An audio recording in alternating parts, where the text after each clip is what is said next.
I think there's probably never been a better time to start up as a small general contractor. But there are some things you better think about, because the statistics are that 80% of startup contractors fail in the first 5 years. Now, I can raise my hand and say I was one of those, because I tried it as a contractor twice and failed before I finally got a toehold back here in Oregon 30 years ago, and was able to, if not prosper, at least survive as a general contractor for 3 decades. Here are some things that you better think about. The first is you need to manage your expectations of how the financial part of this is going to go. If you're saying, I am going to become a general contractor next month to solve the financial problems I have today, it's not going to work.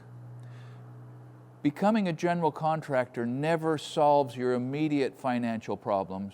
It has the potential of solving your financial problems over time as you learn how and develop the skills and build the clients and learn to actually make some money. But that's not going to happen immediately. So double down on that. I'm starting, but I'm not expecting it to bail me out right now. What that means is that you need to have your financial house in order at least a little bit before you take this plunge. Now, maybe you're just out of work and there's no other way, no other job you can find, and nothing else that crosses your radar as a way to make a check to make the mortgage payment next month, and so I'm going to try that. Okay, I did that.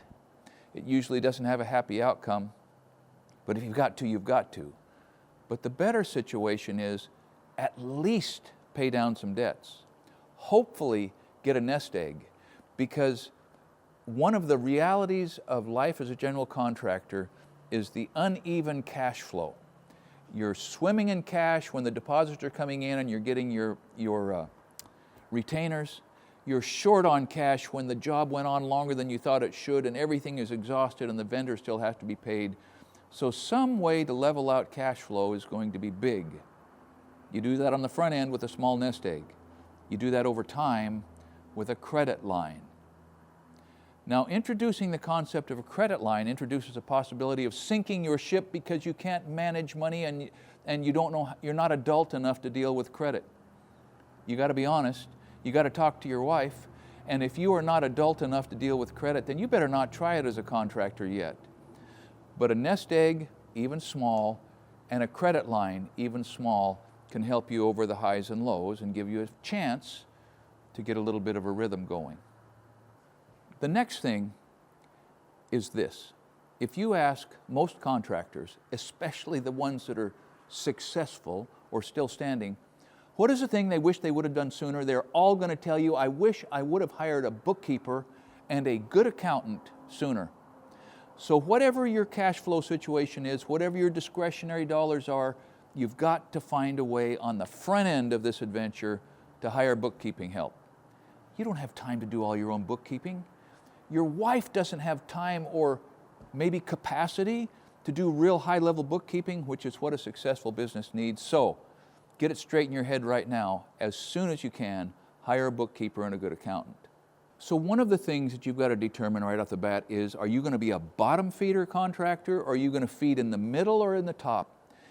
And unless you're happy being a bottom feeder, and the world needs bottom feeders, you have to get comfortable with hiring expertise. One of the top first big-time rules of management is you always hire people that are smarter than you are.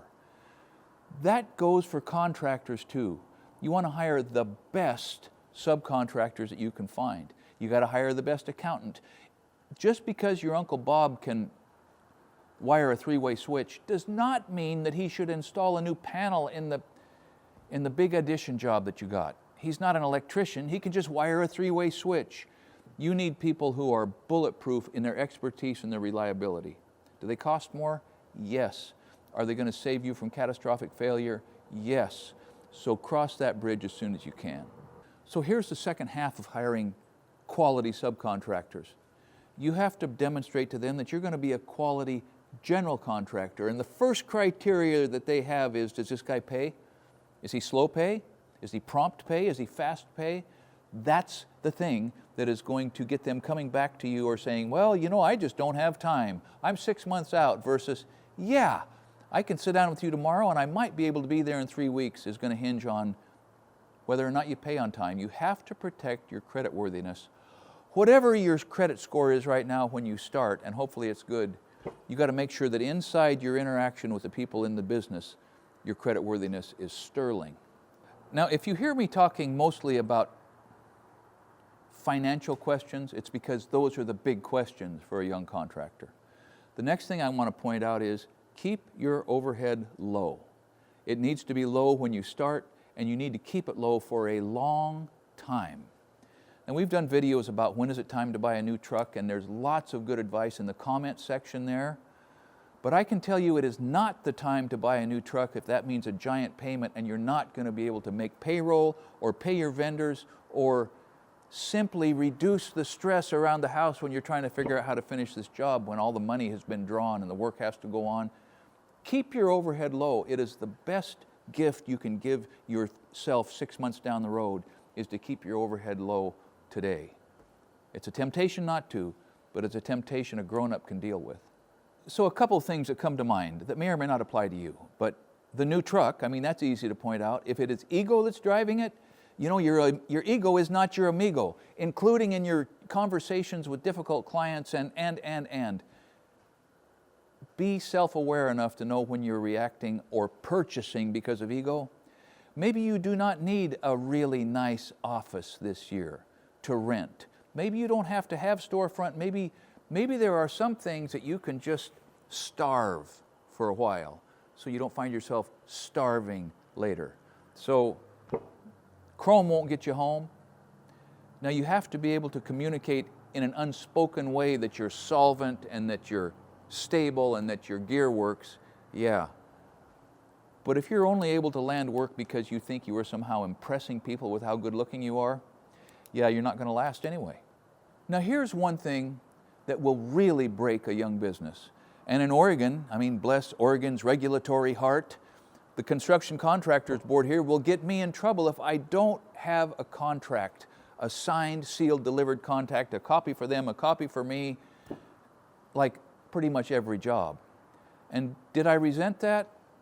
Maybe, but I don't resent it anymore because a contract, whether it's 40 pages or 4 sentences, can go a long ways towards keeping you out of real trouble. A contract needs the elements of what the work is, how much the work is going to cost, that's consideration, what the schedule is for payment if there's a deposit, what the markers are for when the next progress payments are going to be made. I mean, there's a lot of information that can be included in a contract. And by the way, you should have something in there about how change orders are going to be handled, because a change order, you can nickel and dime yourself to death by just throwing in this and throwing in that, particularly on the jobs that you failed to put enough money on to begin with. So discipline yourself to do change orders and discipline yourself to provide some kind of a contract every time. Because even with a good friend, which by the way are the jobs that are most likely to go south and are the most painful for the rest of your life, any kind of a contract, written communication is so comforting.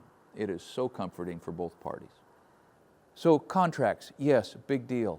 Licenses and insurance, big deals depending on where you live, what the law is where you live. So get a good insurance man, get on a first name basis, have him on speed dial, and make sure you remain above board. If you're going to be above board and make money, you've got to be above board early. All right, so the last thing on money, and then I'll round this out with one that you're not thinking about at all right now, probably.